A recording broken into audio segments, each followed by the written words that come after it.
లెహెంగాకి belt and కాజాలు పట్టి వేయడానికి నేనైతే మన హిప్ సైజు అంటే దీనికి లెహెంగాకి ఎంత తీసుకున్నామో అంత లెంత్ తీసుకోవాలండి బెల్ట్కి కూడాను. సో లైనింగ్ కూడా సేమ్ తీసుకొని 4 సైడ్స్ జాయిన్ చేసుకోవాలి. లైనింగ్ అండ్ మెయిన్ క్లాత్ మొత్తం 4 సైడ్లు జాయిన్ చేసుకున్నాక 2 ఎడ్జెస్ కూడా అలా ఫోల్డ్ చేసి స్టిచ్ చేసుకోవాలండి, లేదంటే పోగులు అనేది బయటకు వచ్చేస్తాయి. మీ దగ్గర కానీ పేపర్ క్యాన్వాస్ అలాంటిది ఉంటే పెట్టుకుంటే బకరం కానీ అలాంటిది ఇంకా స్టిఫ్గా ఉంటుంది. ప్రజెంట్ నా దగ్గర అదేం లేదు కాబట్టి నేను మామూలుగా వేసిన. అలాగే ఇది 1 సైడ్ మొత్తం కొంచెం ఒక 1/2 ఇంచ్ అలా ఫోల్డ్ చేసి స్టిచ్ చేయాలి. ఇప్పుడు మెయిన్ క్లాత్ మీద మనం ఫోల్డ్ చేయకుండా ఉన్న సైడ్ని మెయిన్ క్లాత్ పై సైడు లైన్ ఇది బెల్ట్ అనేది రాంగ్ సైడ్ జాయిన్ చేసుకోవాలి.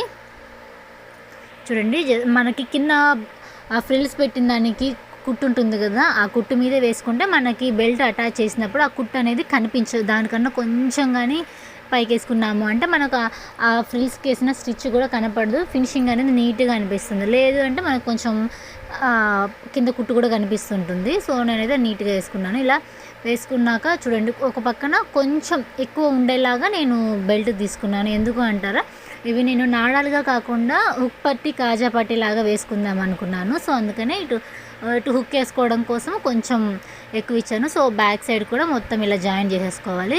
చూడండి, చాలా బాగా వచ్చింది కదా, ఇట్లా బాగా కనిపిస్తాయి. ఇది వచ్చేసి కాజా పట్టి కోసం అండి. ఒక 12 ఇంచెస్ పొడవు, 4 ఇంచులు వెడల్పు తీసుకుంటే సరిపోతుంది. దీన్ని ఇలా ఫోల్డ్ చేసి ఒక స్టిచ్ చేసుకోవాలి. బ్యాక్ సైడ్ రివర్స్లో ఫోల్డ్ చేయాలండి, రాంగ్ సైడు. అలాగే ఒక సైడ్ ఎడ్జ్ కూడా ఇలాగా మనం స్టిచ్ చేసి దీన్ని రివర్స్ తిప్పుకోవాలి, అంటే కరెక్ట్ సైడ్ వచ్చేది. అలాగా ఈ స్టిచ్ లోపలికి వెళ్ళిపోతుంది. ఇప్పుడు మనకి జస్ట్ మీ దగ్గర ఏదన్నా సూది కావచ్చు, ఇంకేదన్నా ఉన్నా కానీ కొంచెం ప్రెస్ చేసి తిప్పేస్తే మొత్తం నీట్గానే వచ్చేస్తుంది రివర్స్.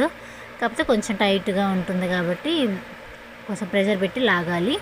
సో ఇప్పుడు ఇంకొక సైడ్ మనకు ఓపెన్గా ఉంటుంది కదా, ఆ ఓపెన్ సైడ్ని కూడా కొంచెం ఫోల్డ్ చేసేసి లోపలికి అక్కడ కూడా ఒక స్టిచ్ చేసుకోవాలి.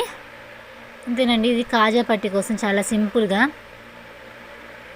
ఎప్పుడు నాడాల కన్నా ఇలాగైతే బాగుంటుంది చూడ్డానికి, కట్టుకున్నా కానీ. మనం కావాలంటే దాన్ని లెహెంగాగా కాకపోయినా పైన ఇంకేదన్నా కోట్ టైప్ వేసుకోవచ్చు, చున్నీ లేకుండా అలా ఏదైనా వేసుకోవడానికి అయితే బాగుంటుంది. నాడాలు కట్టుకునేది ఉండదు కాబట్టి, హుక్ పట్టి కాజా పట్టి కాబట్టి క్రాప్ టాప్ లాగా కూడా మనం యూస్ చేసుకోవచ్చు. నేను అందుకని ఇలా చేస్తున్నాను. మళ్ళీ బ్లౌజ్ ఎలాగో ఉంటుంది కదా, బ్లౌజ్ మీద ఇంకేదైనా కోట్ వేసుకొని పెప్లం టాప్స్ కావచ్చు, లేదంటే ఇంకేదైనా వేసుకోవడానికి క్రాప్ టాప్ లాగా బాగా యూజ్ అవుతుంది. ఇలా బెల్ట్కి మనం హుక్ పట్టి కాజా పట్టి వేసుకుంటే. సో ఇలా దీనికి కూడా 4 సైడు స్టిచ్ చేసుకోవాలి. మీకు ఇంకా సన్నగా కావాలంటే దీన్ని ఇంకొక ఫోల్డ్ చేయొచ్చు. నేను మరీ అంత సన్నగా వద్దనుకుంటున్నాను. మన హిప్ బెల్ట్ సైజ్ ఎంత ఉందో ఆ సైజ్ వస్తే సరిపోతుంది. సో నేను అందుకని చెప్పేసి ఇలాగే ఉండిచ్చి, చూడండి నాకు కరెక్ట్గా హిప్ బెల్ట్ సైజ్ సరిపోయింది కాబట్టి ఇప్పుడు మనం చిన్న చిన్న ఫ్రిల్స్ టైప్ పెట్టుకోవాలి కాజాల కోసము. ఒకసారి మీరు కూడా ఇలా ట్రై చేయండి. ఎప్పుడు లెహెంగాకి నాడా టైపే కాకుండా ఇలా అయితే చాలా బాగుంటుంది చూడడానికి, వేసుకున్నా కానీ కంఫర్ట్గా ఉంటుంది. టైట్ లూజ్ అని బిర్రగా మనం కట్టుకునే ఇబ్బంది లేకుండా చాలా బాగా అనిపిస్తుంది. సో ఇలాగా దీనికి కూడా 4 సైడ్లు జాయిన్ చేసేసాక ఇప్పుడు మనం హిప్ బెల్ట్ మీద కరెక్ట్గా సైజ్ సరిపోతుంది కాబట్టి హిప్ బెల్ట్ మీద ఈ కాజా పట్టి పెట్టేసి 4 సైడ్స్ స్టిచ్ చేసేసేదానండి. సింపుల్గా అయిపోయింది కదా మనకు హుక్ పట్టి కాజా పట్టి. నేను ఎక్కువ పెట్టేసుకున్నాను, ఒక 4-5 పెట్టుకున్నాను. అంటే మన ఇష్టం, మనకి టైట్ కావాలన్నా లూజ్ చేసుకోవడానికన్నా కంఫర్ట్గా ఉంటుంది కదా. ఇలా అయితే హుక్ పట్టి కాజా పట్టి కట్టుకోవడం అంటే టైట్ కట్టామనుకో నడుము నొప్పి అనిపిస్తుంది, లూజ్గా కడితే జారిపోతుంది, ఏమన్నా ఇబ్బంది లేకుండా ఇలా అయితే కంఫర్ట్గా ఉంటుంది హిప్కి. ఇప్పుడు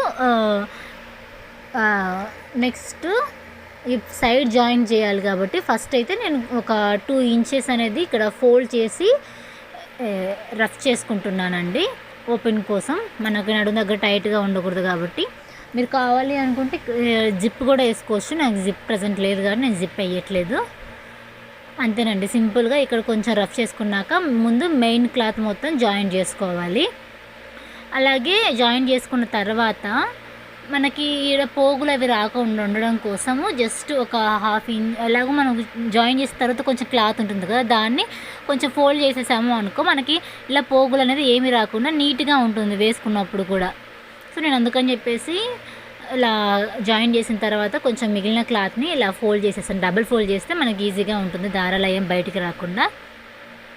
అలాగే సేమ్ దీనికి ఎలాగ మనం ముందు జాయిన్ చేసి తర్వాత